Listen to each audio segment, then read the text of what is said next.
Magandang umaga, magandang hapon, magandang gabi po sa inyo lahat. Ito po ang likod, si John Makinay, and our guest for today.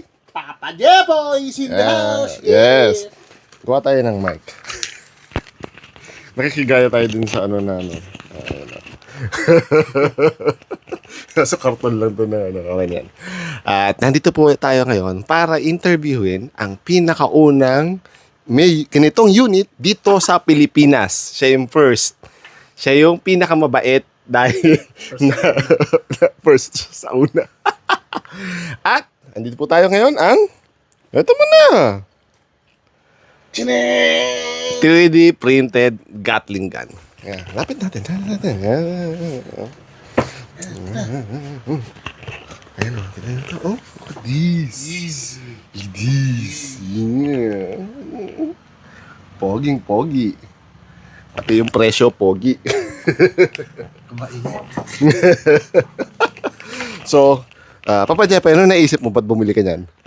Na-excite ako eh. Alam mo naman ako, pag anong bago gusto ko eh. Kaya nga. Usually, pagdating sa mga unang unit sa Pilipinas, nauna si Papa Jeps eh. Ito lang talaga yung, yung matinding pinag-isipan para kunin. Ako pa yung ginulo para i-set up siya. Ngayon, napagana na siya, okay na, firing na. Nakakatakot siya, as in. Tingnan nyo naman yung battery nito. Ayan. This is a 2, 3, 4, 5, 6, 6S na LiPo. 5200 milliamperes.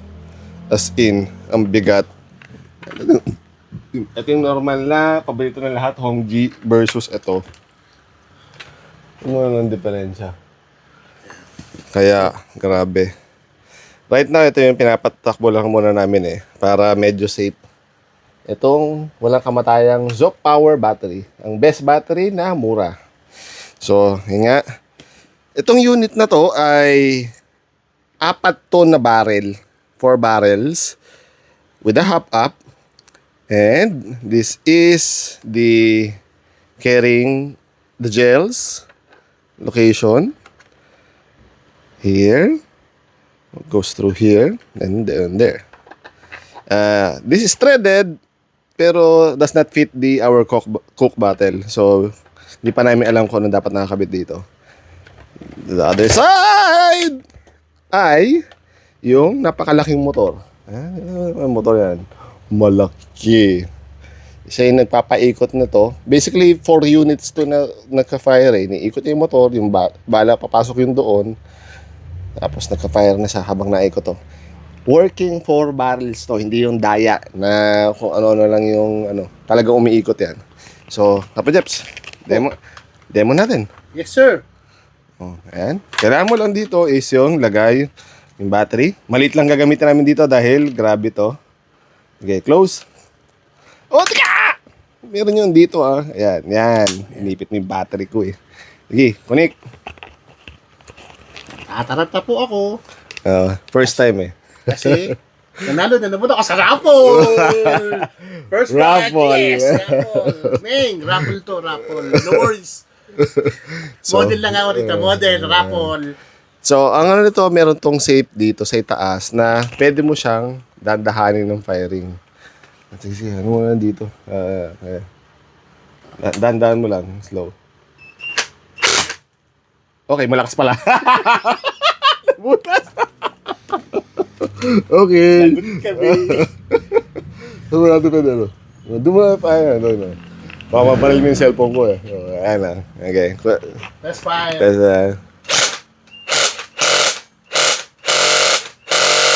Ubus na yung bala. Pero ganun na sa makikita nyo, umiikot talaga to at nagpa-fire sa Dandahanin mo lang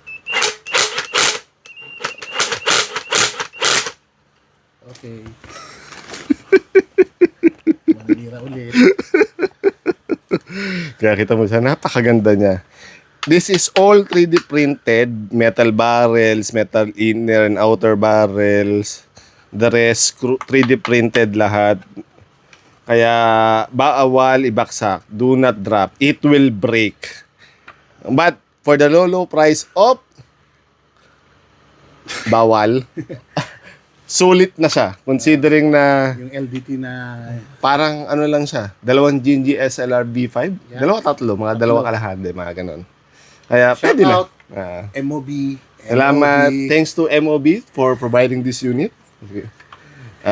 MOB is the man. No, man. Papa Jepol will traumatize All the player. on Saturday. Yeah. This coming Saturday. Watch me. So, yun lang po. Pagtatapos ng ating mini review ng itong meron tong videos, firing videos na shorts. Panoodin nila po.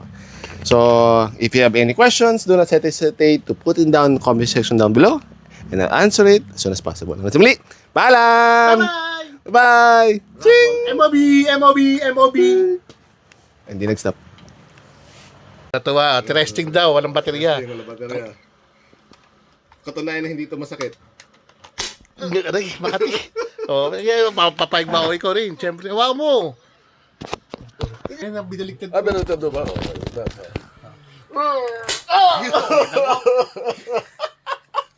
Makati. Walang Walang Makati siya, marka. tinan mo. Aray!